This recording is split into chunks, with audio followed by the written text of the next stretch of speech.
Students, welcome to my channel. तो आज जो हम टॉपिक डिस्कस करने जा रहे हैं वो है स्किन। स्किन का स्ट्रक्चर मैं पहले ही आपको समझा चुकी हूँ अपनी वीडियो में। आप चाहें तो आप वहाँ पे जाके पहले स्किन का स्ट्रक्चर सीख कर आ सकते हैं।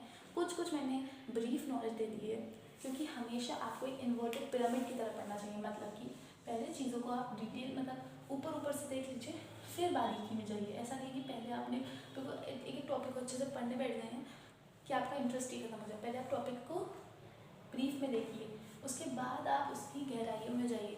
ठीक है, तो मैंने स्किन के आपको बेसिक डायग्राम बता दिया है। अब आप लोग जाके पहले वो देखिए, वरना आप यहाँ से कंटिन्यू कर सकते हैं। ठीक, स्किन क्या होता है? स्किन के बाद फीचर्स की बात कर रही है। ठीक है, स्किन क्या होता है? Skin is the largest organ of the body. सबको पता है skin is the largest organ of the body. ठीक है, थिकनेस क्या होती है स्किन की? 1.5 to 2 मीटर स्क्वायर इसकी स्किन की थिकनेस होती है। मतलब जो हमारी बॉडी में स्किन होती है उसकी जनरल थिकनेस इतनी होती है। Although it varies from part two part. For example, आपका जो पाम होता है या फिर फीट का सोल होता है, ठीक है, पाम हथेली जो होती है आपकी, उसकी थिकनेस बहुत मोटी होती है। वही जो कि अगर पाम का अपोजिट पार्ट देखेंगे आप, ऊपर की स्किन देखेंगे, वो देखेंगे आप बहुत ही पतली थिकनेस है, तो ज़्यादा उसकी थिकनेस नहीं है। तो thickness of the skin varies, change होती रहती है, बदलती है। मतलब किसी पार्ट में ज़्यादा थिकनेस होगी, किसी में कम होगी। ठीक है, हमारे 3 एसेसरीज स्ट्रक्चर्स होते हैं स्किन में। 3 एसेसरी स्ट्रक्चर्स। बच्चे लोग, ये सिर्फ एक कहानी नहीं चल रही है, आप लोग प्लीज़ कॉपी लेके बैठिएगा, वरना कोई पॉइंट नहीं है वीडियो देखने का। जब तक आप लिखेंगे नहीं ना, आपको ना मेमोराइज होगा, फिर आप दोबारा देखेंगे वीडियोस को, कोई पॉइंट नहीं है। तो आप लिखते रहिए। तो जो हमारे स्किन होता है उसके 3 एसेसरी स्ट्रक्चर्स होते हैं। कौन कौन से? हमारे जो नेल्स एसेसरी स्ट्रक्चर होता है जो बाहर की तरफ है, जो हमारे स्किन के अंदर नहीं है, बाहर की तरफ इमर्ज्ड आउट है, वो है नेल्स। ठीक है, समझाने की कोई बात नहीं है, नेल्स हमारी स्किन के बाहर ही दिखते हैं आपको। ग्लैंड्स नहीं, बट हाँ ग्लैंड के जो पोर्स होते हैं ना, वो हम विजिबल होते हैं नेकेड आइज से। ठीक है, और जो hairs, these are also emerge out of the skin surface. जो स्किन का सर्फेस है, इससे बाहर की तरफ हमारे क्या होते हैं? हेयर्स होते हैं। ग्लैंड्स से बताएं, 2 टाइप के ग्लैंड्स प्रेजेंट है हमारी स्किन में। कौन कौन से? पहला ये स्ट्रक्चर और दूसरा ये स्ट्रक्चर। ये कौन सा ग्लैंड है? Sebaceous gland. ठीक है, जो कौन सा सिक्रीट करता है? सीबम सिक्रीट करता है। चीज़ों को रिवाइज करते रहिए। और ये कौन सा पार्ट है? हमारा स्वेट ग्लैंड, जिसके पोर्स यहाँ पे हमें दिख सकते हैं। ठीक है, ये 3 हमारे स्किन के एसेसरी स्ट्रक्चर्स हैं। अब जो हमारा स्किन है वो मेनली इसकी 3 लेयर्स होती हैं। कहीं कहीं आपको 2 दिखेंगी, कहीं कहीं आपको 3 दिखेंगी। मैं तीनों की बात करूँ, पहली है हमारी epidermis. Please avoid my hand writing. Dermis and hypodermis. Generally हम हाइपोडर्मिस को स्किन की लेयर कंसिडर नहीं करते हैं, बट कुछ बुक्स में हम कंसिडर करते हैं। तो आप देख लीजिए आप किसका अकॉर्डिंग चलना है। मैं आपको यही सलाह दूंगी कि आप इन 3 लेयर्स को पढ़िए। ठीक है, अब जो हमारी एपिडर्मिस होती है, ये होती है सुपरफिशियल लेयर, स्किन की बिल्कुल आउटर मोस्ट लेयर होती है, जो हमारे को विजिबल होती है। Dermis is the inner layer, middle layer, जो बीच में प्रेजेंट होती है। And hypodermis is the last layer, that is the inner most layer. यहाँ पे क्या पे प्रेजेंट है? हमारे हेयर्स प्रेजेंट है, पोर्स प्रेजेंट है। जो डर्मिस है इसमें ब्लड वेसल्स प्रेजेंट है, ग्लैंड्स प्रेजेंट हैं, और क्या प्रेजेंट है? नर्व्स प्रेजेंट है, ब्लड वेसल्स प्रेजेंट है। Blood vessels are here and nerves भी हैं। और जो हाइपोडर्मिस है, ये सिंपली फैट की लेयर, इसमें फैट सेल्स होते हैं। जैसे ही हमें शॉक लगता है तो ये फैट सेल्स शॉक को, उस करंट को, या फिर जो भी आपको शॉक मिला है उसको एब्जॉर्ब कर लेती है, जिससे आपकी पूरी बॉडी को उसका इम्पैक्ट ना है। ठीक है, तो ये बेसिकली 3 लेयर्स हैं। हम तीनों की बात करेंगे, उसमें क्या क्या पार्ट्स हैं उसकी बात करेंगे। ठीक है, ठीक है, तो हम अब किसकी बात करें? एपिडर्मिस की बात करें। एपिडर्मिस किसकी बनी हुई होती है? स्ट्रेटिफाइड केराटिनाइज्ड स्क्वामस एपिथेलियम, ये ही नाम पूरा। स्ट्रेटिफाइड स्क्वामस, स्क्वामस क्यों है? क्योंकि स्क्वायर जैसे स्ट्रक्चर्स हैं।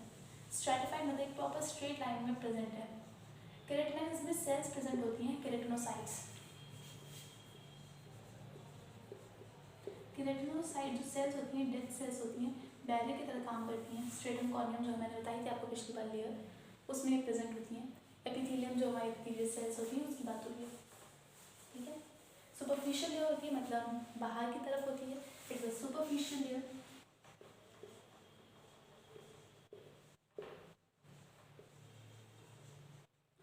ठीक है। सुपरफिशियल लेयर बाहर की तरफ प्रेजेंट है, कोई भी ब्लड वेसल्स या नर्व्स नहीं। आप देख सकते हैं सारी ब्लड वेसल्स और नर्व्स जो हैं वो कहाँ प्रेजेंट है, डर्मिस से प्रेजेंट है। एपिडर्मिस में कुछ ऐसा प्रेजेंट नहीं है, तो ये सब चीज़ें एब्सेंट है। नो ब्लड वेसल्स, बीच में लिखनी एंड नर्व्स, ओके। दूसरा पॉइंट, इसकी जो थिकनेस होती है, जो हमारी एपिडर्मिस है, इसकी थिकनेस वेरी करती है। मैं तभी कह रही हूँ आप नोट्स ना करिए, क्योंकि मैं नोट जो लिख रही हूँ वहाँ पे और ब्रीफली लिख रही हूँ और मैं एक्सप्लेन ज़्यादा डिटेल में कर रही हूँ, तो आप लिखते रहिए। थिकनेस इसकी वेरी करती है हर इंडिविजुअल में।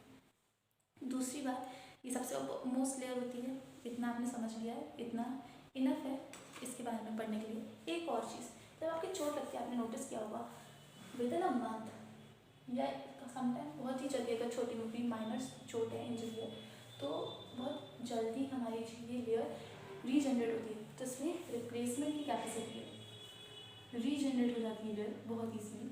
ऐसा नहीं होता कि अगर चोट लग गई तो हमें पूरा प्लास्टर वगैरह करना पड़ रहा है, बिल्कुल नहीं, ये बहुत ईजिली रीजनरेट हो जाती है। इसके जो सरफेस सेल्स होते हैं, जो सेल के सरफेस होते हैं, ये बहुत जल्दी रिमूव होते हैं, तो बहुत जल्दी वापस से इसके नीचे की लेयर ऐसे दिख रही है ना, इस पतली से, मतलब इसका मतलब है यहाँ पे मैंने बताया ना स्ट्रेटिफाइड स्क्वामस, मतलब ऐसी लेयर है।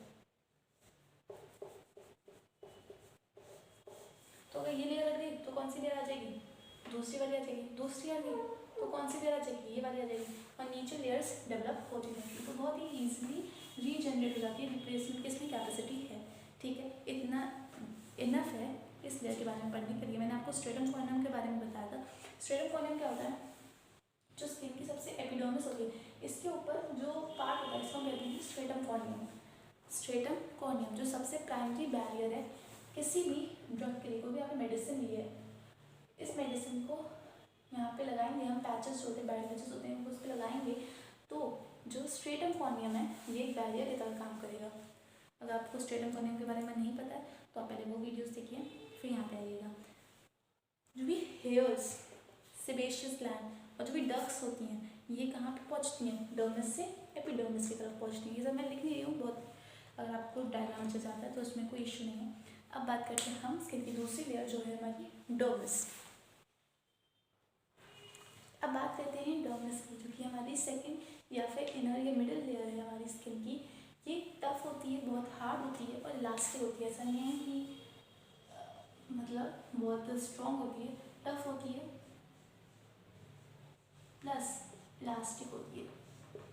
दोनों को मैं बताती हूँ अभी थोड़ी देर में। डर्मिस में दो टाइप के फाइबर्स प्रेजेंट होते हैं। There are two types of fibres in dermis. पहला है कोलेजन फाइबर्स और दूसरा क्या है, इलास्टिक फाइबर्स।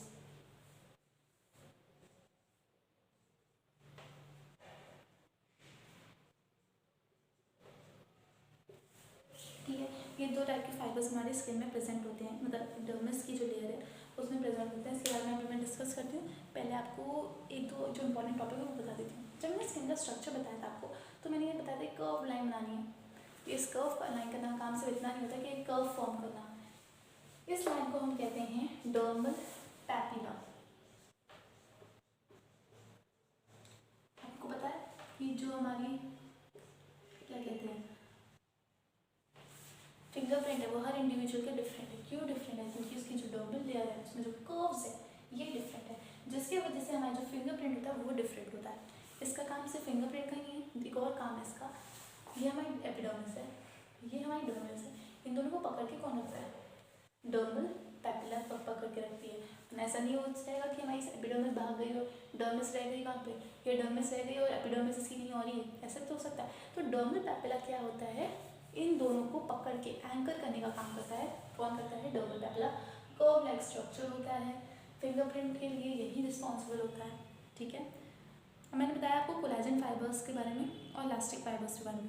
पहले इलास्टिक फाइबर की बात करते हैं।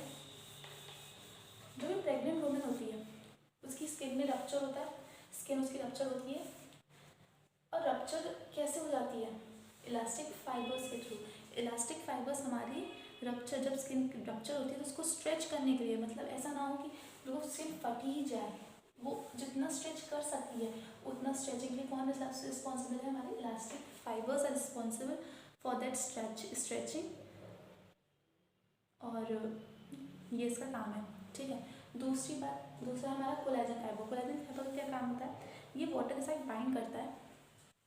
Collagen fibre binds with water, water के साथ एक ऐसा कॉम्प्लेक्स, जैसे देखा रही मैं, ऐसी बाइंडिंग फॉर्म कर लेता है वाटर के साथ, जिसके साथ इसकी जो स्ट्रेंथ होती है, जो हमारी लेयर उसकी स्ट्रेंथ होती है और ज़्यादा स्ट्रॉन्ग हो जाती है, ठीक है। इतना समझ आया। मैंने आपको क्या क्या बताया इसमें, टफ एंड इलास्टिक लेयर होती है, 2 टाइप के फाइबर्स होते हैं, collagen fibre and elastic fibres. साथ ही साथ इसमें डर्मल पैपिला प्रेजेंट होता है, जो दोनों को पकड़ने का काम करता है, और इसके जो कर्व्स होते हैं वो फिंगरप्रिंट के लिए भी रिस्पॉन्सिबल होते हैं।